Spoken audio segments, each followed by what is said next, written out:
Is it just me, or does it feel like this Hawks team is starting to find something here? They're starting to find an identity. They're starting to develop.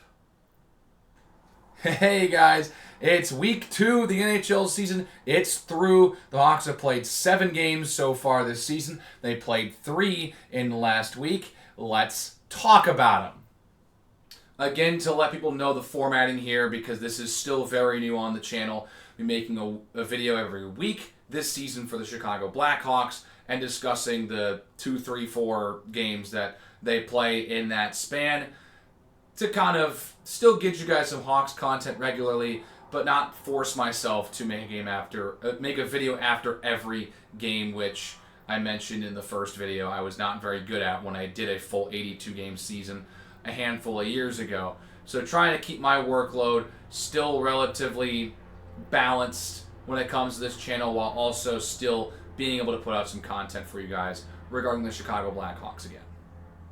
So the Hawks played in 3 games this past week, and we're going to start on Wednesday, which, funnily enough, is probably the game that most people are going to want to talk about this week. Their game on the road against the St. Louis Blues. That was amazing. That was amazing, guys.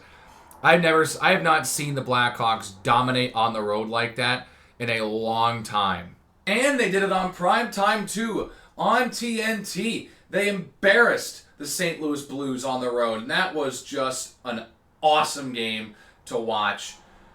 The Hawks struck early, Ilya Mikheyev on a bad turnover by the St. Louis goaltender, and then the Blues score right after, and you're like, well, shoot, that was fun while it lasted. But no, this team is different. This game proved to the masses that, hey, maybe this Hawks team is a little bit different, because Lukas Reichel immediately after goes out and scores, and it's another softie. Like, it's just a shot, a tough angle shot that's just thrown towards the net, hoping they can maybe get a rebound chance. You don't expect that one to go in, but it did, and Lukas Reichel puts the Hawks up 2-1. Yeah, it was not a good day for Joel Hofer. Not a good day at all, because the Blues were tied up again before the end of the first. Okay, cool. And then early in the second, they would score again. The Hawks would score again, as a shot from Alex Vlasic is tipped by Lukas Reichel. It's his first career multi-goal game. And Chicago's back up 3-2. And, oh, man, St. Louis's defense ain't looking too good right now. And now we get to the viral moment of the game that lit a fire on this rivalry once again. It's Frank Nazar alone on the far side of the ice. And he just skates in with 2 defenders there. He just skates right by him and crashes the net, roofs it by Hofer, and maybe hits him. He does hit him in the process. Net comes off. It goes in. It's going to count. But he's immediately tackled by Jake Neighbors, and a brawl triggers. And then Frank Nazar, as everyone else is fighting, sneaks out of the bottom of the pile and then continues to celebrate the goal that he just scored. This team is so back. This team is so back. That was so awesome. Like, forget the fact that he scored and everything. Just that moment. That is youth movement in this city and on this team. And I love to see the guys go to defend their guy that just got tackled from behind, who hit him because he touched their goalie. Like, there's a reason why the fight happened. Nazar hit the goalie. Neighbors is like, don't touch my goalie. And then he tackles Nazar, and everyone's like, don't tackle my guy who just scored. And they start fighting each other. Like, that was awesome, man. Well, then it got worse. It just got worse for St. Louis. Because shortly after, this is where Hofer was pulled to bring in Jordan Binnington. Jordan Binnington came into the game and immediately lets in a softie. Like, seriously, how does that go in?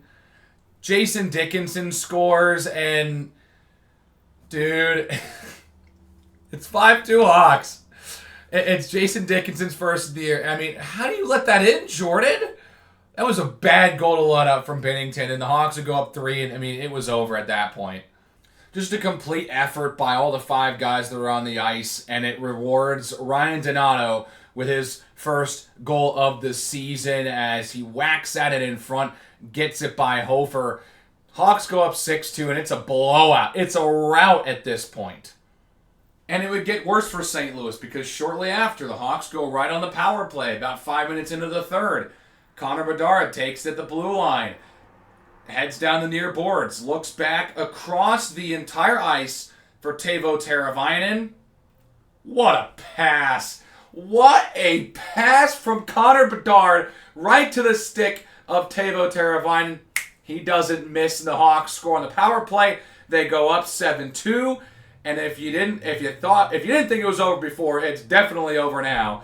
It's a 5-goal game with 15 minutes to play. There's no way that any team blows that lead. Doesn't matter if you're the worst team in the league. No team is blowing a 5-goal lead with 15 minutes to play. And that's exactly what the Hawks did not do. They didn't blow a 5-goal lead. They'd let St. Louis get like a pity goal, but they go down and score after anyways. A shot by Reichel gets blocked right to the stick of Ryan Green, who scores his first career NHL goal to put the Hawks back up 5, which is how we reach the final score of 8-3. It's an 8 spot for the Hawks over the St. Louis Blues. That feels sweet. That's the first 8-goal performance for the Chicago Blackhawks since Kane and Taves were on the team.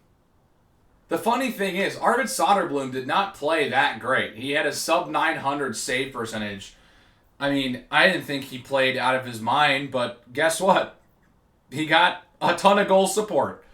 Like, pitchers in baseball absolutely love it when you can give them some run support. Goalies in hockey love it when you can get some goal support. And, I mean, they got goal support and then some. He struggled in the first period, shut it down in the second, let up the pity goal, but Hawks win 8-3. I'm not going to be complaining about Arvid Soderblom here. So after a 5-goal smackdown of the St. Louis Blues, the Hawks get 2 home games against Pacific Division teams. On Friday, they play the Vancouver Canucks, and on Sunday, the Anaheim Ducks.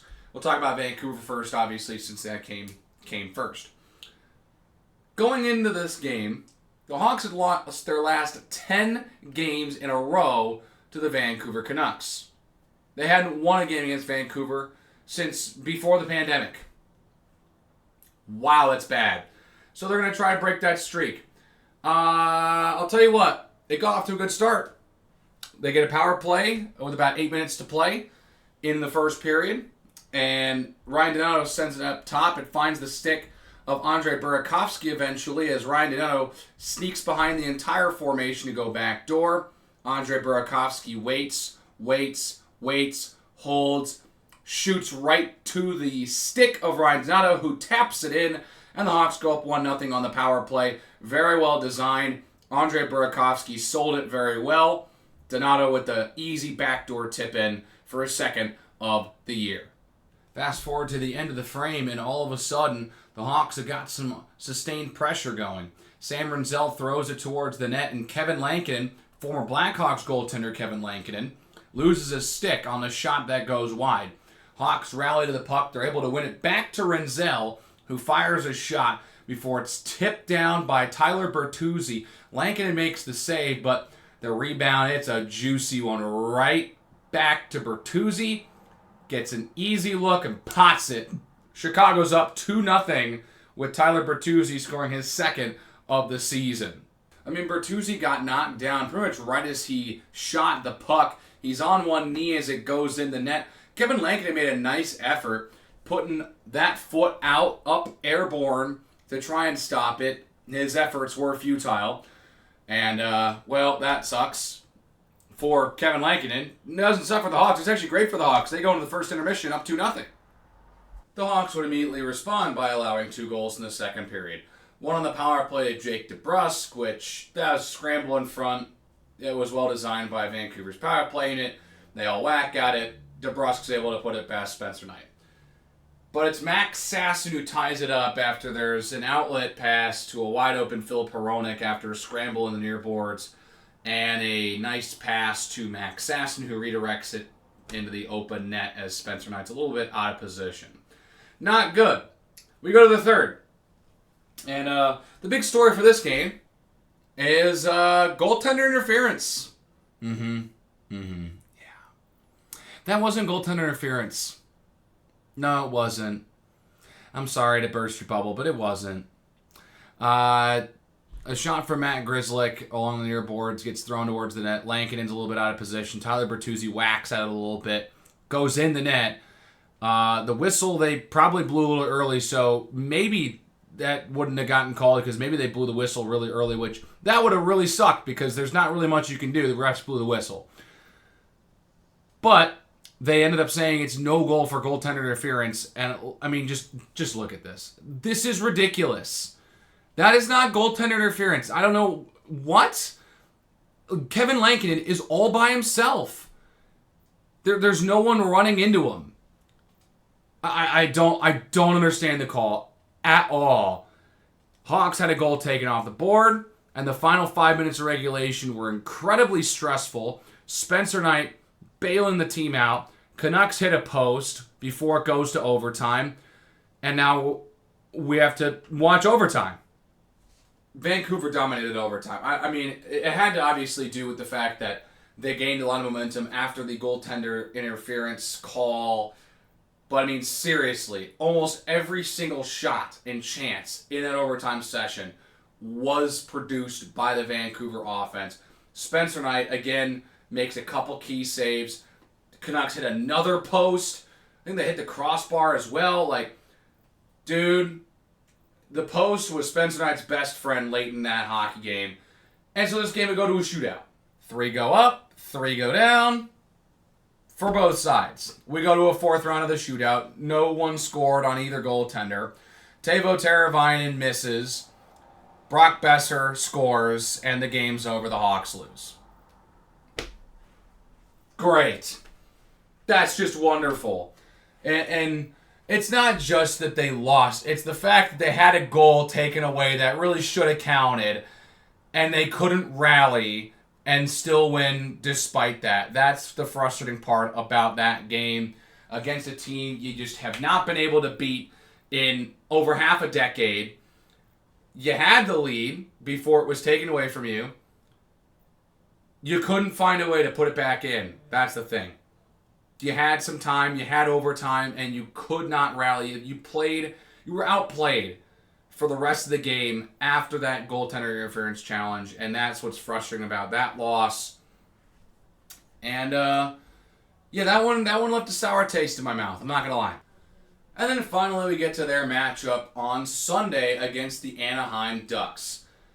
I'm not gonna bore you with talk about the first 2 periods. There really wasn't much that happened. I mean, both goaltenders were playing well because by the time the game had its first goal, each team had 20 shots on goal, so obviously it wasn't just for a lack of offense and a lack of shots on net. Both teams were finding ways to make the goaltenders do their job, and they were doing their job until about halfway through the third period when the Hawks get a chance after Ryan Donato kind of slips and like backhands a pass to Frank Nazar as he's falling down and being shoved down by a Ducks defender. And then Frank Nazar twists, finds Wyatt Kaiser with a nice shot. Just missed. It pops back out. And Frank Nazar is able to bury the rebound as he's skating past the goal line. Reaches back enough to send it in the net and get the Hawks a 1-0 lead. This was an unbelievable play from Frank Nazar. Wyatt Kaiser hits the crossbar, and Nazar is nearly past the goal line at this point. By the time he shoots this puck, both skates are past the goal line. The ability to reach back and get connection with that puck and put it in is astounding. That's a great job. And speaking of the Ducks, that goal reminded me a lot of Antoine Vermette's Game 4, I want to say, overtime winner against the Ducks in the 2015 Western Conference Final. Because it was right on the side of the net after the initial shot didn't go in. And it was a really nice rebound opportunity that was buried. And of course, the Hawks can't hold on to this lead. For some reason, And Mason McTavish ties it up with under a minute to play. That's great. The Hawks they couldn't find a way to stop it. Ducks are circling, trying to find a shooting lane. I think there was a centering pass that got missed, and McTavish just one-times it from the circle, and it beats Spencer Knight, and we're going to overtime again. Good Lord. And so in overtime, with about 2 minutes to play, the Hawks are able to break off a 3-on-1 with Donato, Bedard, and Renzel out on the ice. Donato starts the rush, finds a nice lead pass to Connor Bedard. He shoots on Lucas Dostal. Dostal makes the save, but he comes out of the crease to make it as he kind of slides away. Somehow, Connor Bedard is able to yank it away from the Ducks goaltender. He's scrambling. The Ducks reinforcements are finally there, and Bedard's finally able to find Ryan Donato, who is sitting literally with a wide open cage, and just put it in the empty net. And my advice, again, how many times have people said it over the years? If you're a goaltender, tend the goal. It was a wide open net, and Ryan Donato has it, and he dives to try and save it, but it wasn't happening. Ryan Donato, with his third goal of the week, wins it in overtime, and the Hawks take it 2-1. And they've had a nice lengthy rest since this game, but hey, they have a winning record. Yeah, I know, a hockey winning record, 3-2-2, technically 3-4. I don't really care. They have more games with points than they do without. And that is kind of nice to start the year, considering the bad starts they've had in years prior. So it's nice to see some youth step in. Like, they're on a 4-game point streak right now. The last time that they lost in regulation was against Montreal, and that was because they let in a goal with 15 seconds left. So they have been in every game they have played this season. They haven't lost by more than 1 goal this year. I'm very happy with how this team has played so far, even if they aren't 6-1 or whatever. That's not what we're looking for right now. With how bad this team has been the last couple of years, 3-2-2 I will gladly take through the first 7 games. If I had to give you like 3 stars for the week, I'd definitely give one to Spencer Knight, because in the 2 games that he played very well. He lost one in a shootout, but he got a win in overtime, and in said game, he only let up 1 goal, and that was with under a minute to play. So he played very well, and with the way he's played, he's very much cemented himself as the starter on this team, and I think a lot of people are looking back on the Spencer Knight-Seth Jones trade with the Florida Panthers at the trade deadline last year as a massive win for the Hawks, because it feels like with the way Spencer Knight has started this season, they might have found their next goaltender. And who cares if he's average right now? He's having an above average start to this season, but even if he ends the year as an average goaltender in the league, that's better than what we've been seeing the last couple of years. And to have a young guy locked up like Spencer Knight would be really, really nice. So I'll give one to him, and I'll give one to Ryan Donato, scoring his first 3 goals of the season this week, 1 against St. Louis, 1 against Vancouver, and an overtime winner against the Anaheim Ducks. You'll love to see it. And then I'll give a shout out to Frank Nazar. He scored twice, and both were incredibly impactful. Had the goal against St. Louis that everyone's going to be replaying this season. Is one of the best moments of the year because A, it was against St. Louis, B, it started a fight, and C, it gave the Hawks a 2-goal lead. And then that goal against Anaheim was the goal of the week, in my opinion. That was a hell of a play from Frank Nazar to have the concentration to pot that thing to get the Hawks a 1-0 lead in that one. And I love what I'm seeing from Frank Nazar as well. That's another guy, along with Spencer Knight, that I'm seeing a lot of Hawks fans and analysts, reporters, say they're very impressed.